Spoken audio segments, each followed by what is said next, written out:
भूत, प्रेत, आत्मा, पिशाच, जिन, ये सारे रात होने का इंतज़ार नहीं करते। वो आपके सामने कभी भी आ सकते।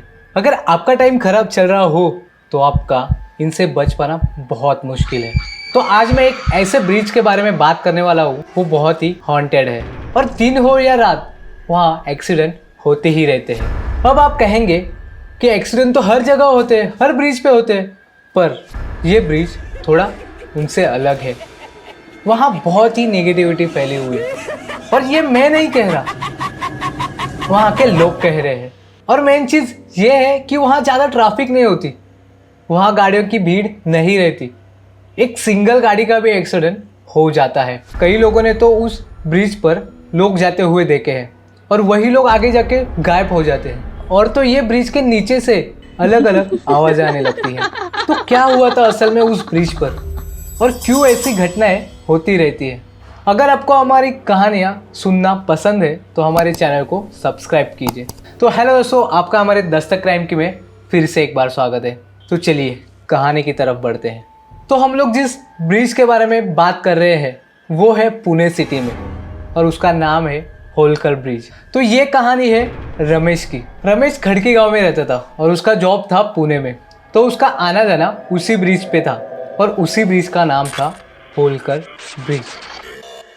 और ये ब्रिज माधवराव पेशवे, इन्होंने ये ब्रिज बनवाया था और उसको नाम दिया था यशवंतराव होलकर।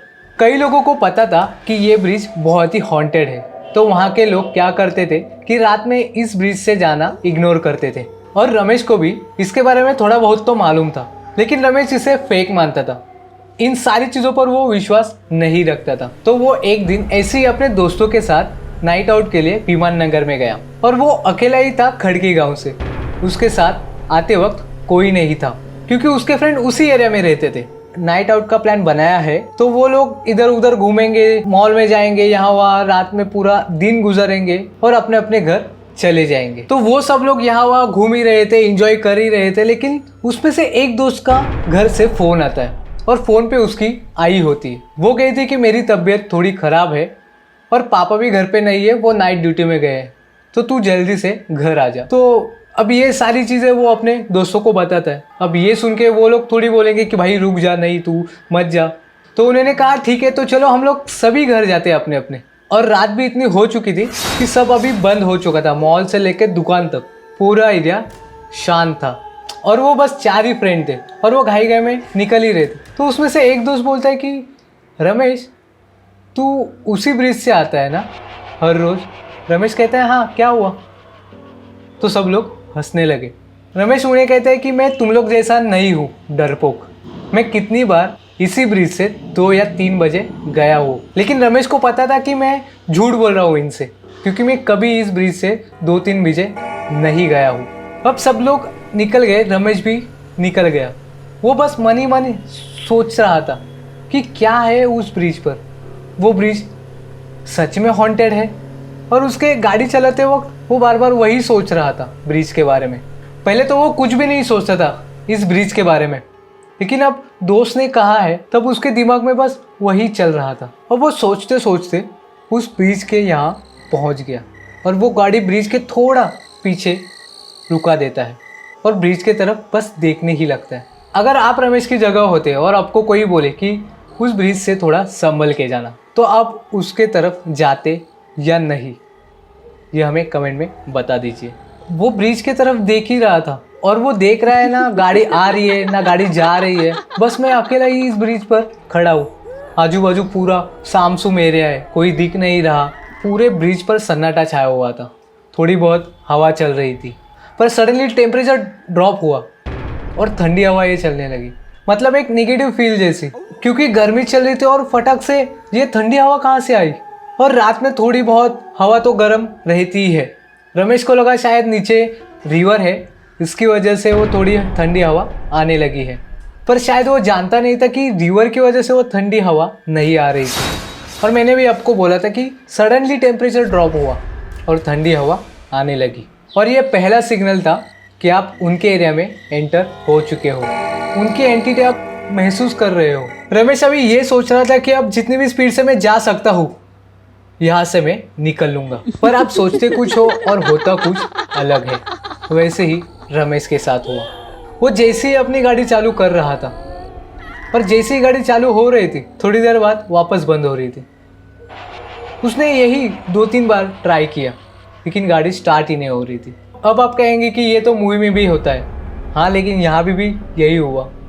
उसने अपने आजू बाजू में देखा और मन ही मन कहने लगा कि काश कोई 4 व्हीलर आ जाए या तो 2 व्हीलर, मैं उनसे हेल्प मांग लूँगा और उनके साथ ही घर जाऊँगा। लेकिन ऐसा कुछ हुआ ही नहीं। कोई 2 व्हीलर नहीं थी, ना 4 व्हीलर आ रही थी। अब वो करे तो करे क्या वहाँ सुनसान ब्रिज पे? बस अभी एक ही सहारा था, वो भी भगवान का। तो वो भगवान का नाम लेता है और गाड़ी स्टार्ट करता है। गाड़ी चालू हो जाती है। अब उसको थोड़ा सुकून मिला।